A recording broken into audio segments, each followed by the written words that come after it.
hearing, all eyes are now on the Congress and what it's going to do about COVID relief. So we turn to Republican Senator David Perdue of Georgia. Senator, thank you so much for joining us. We just heard reporting from our Lisa Desjardins about disagreement still among members of the Senate, among Senate Republicans about what to do. Speaker Pelosi, Senator Schumer say Republicans are in disarray. Are you in disarray? Well, I listened to most of that report, and I love Lisa, but that was pretty much a gross misrepresentation of what happened in that room today. Go back and look at the first CARES Act, the different components that we've had there, Judy. I mean, $2.9 trillion. And by the way, only about $2 trillion of that has been fully allocated. We still have almost $1 trillion yet to flow into the economy. There are several key points right now. We want to see how that has been received and how it has impacted the business world and also our hospitals and schools. We produced 7 million new jobs between the last half of May and the month of June. The economy is beginning to open up again. We need to follow the protocols, and what we're talking about right now are the priorities to support not only the opening of our businesses, but also the reopening of our schools, more help for our hospitals. But what we don't want to do is turn this into a binary conversation between liability protection and bailing out our most financially troubled states. So you're going to see this plan roll out.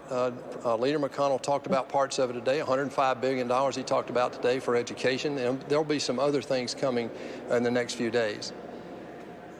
So you're saying in the next few days, but let me just ask you, I mean, you know the House voted its plan out, $3 trillion at the end of May. Yeah. You're still debating this in the Senate. It's almost the end of July. Why is it that the Senate hasn't been able to come together with the majority Republicans? Judy, I just said that the reason that we purposely did this, we said it back then when we talked about it a month ago, we want to see how this first round of CARES Act, the $2.9 trillion, is impacting not only the economy, but our schools and our hospitals and so forth. We're beginning to have a better vision of that right now, but we still, like I said, we have almost $1 trillion that has not flowed through the economy yet. Now, we know that a lot of the money the hospitals and our communities have already been dispersed, so that's one we're looking at right now as a high priority.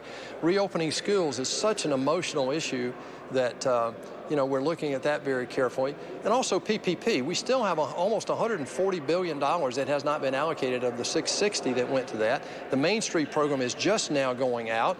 So the fact that this looks like and is being reported as an artificial delay or we can't get our act together is a gross misrepresentation of what we're doing here. What we're doing is proper, prudent oversight of what we've already allocated. Well, what about something that is about to run out, and that is unemployment benefits, including additional benefits of up to $600 a week? Those run out at the end of July. That's 10 days from now. Where does that stand? Well, first of all, Judy, the representation that unemployment benefits run out is not correct.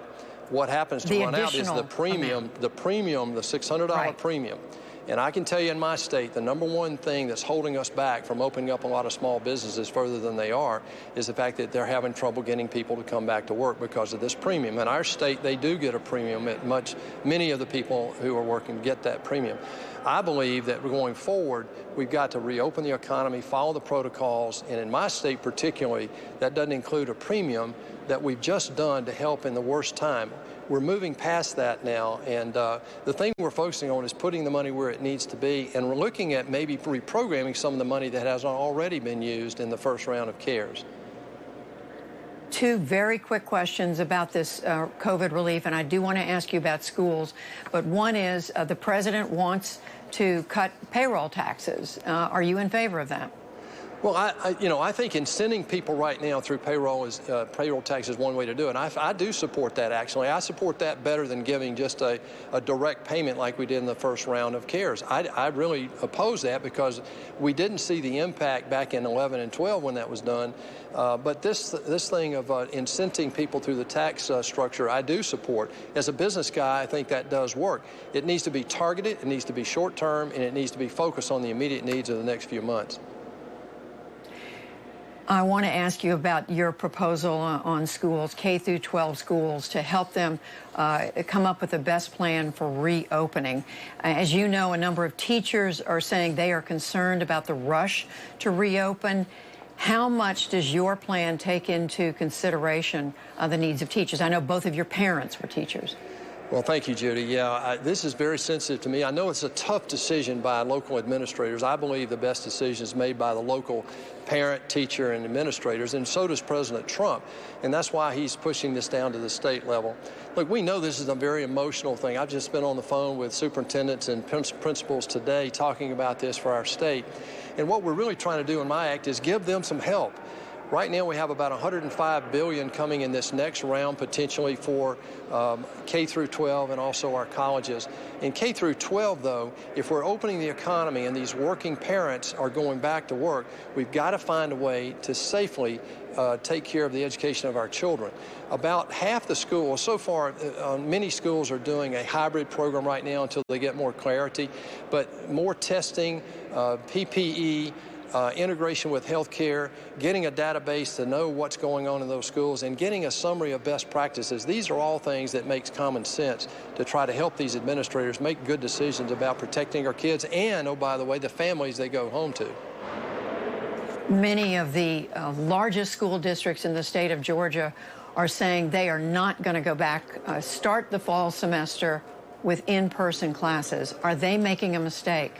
Well, I certainly couldn't judge that, Judy. I don't think anybody can. I trust the local administrator and parents and teachers to make those decisions, and it's going to vary county by county. We talked to several superintendents today, and they all have a little different formula about how they're doing it. I don't want it politicized, and I don't think it's being politicized right now in many of those counties. These people are trying to make an earnest and thoughtful decision.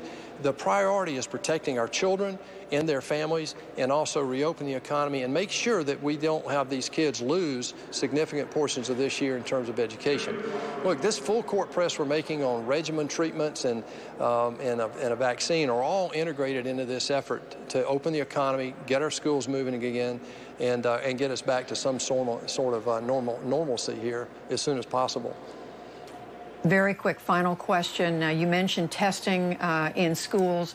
Some members of your Republican colleagues think there should be more money spent on testing. What do you think? Well, we were told today by Secretary of Treasury that right now we've got plenty of money that's available to do that. I do not resist spending more money on testing. Look, we've got two groups out there, two control groups, the U.S. military and our essential workers. The military is following General Order Number 1 right now, which is a biohazard protocol, and we know it works. Their infection rate and the infection rate of essential workers is a little bit lower than the rest of us who've been sheltering in place. So I believe in more testing, whatever it takes. We've been told the money is there. If it's not, we'll appropriate more money for it. Senator David Perdue of Georgia, thank you very much for talking with us. Thanks, Judy.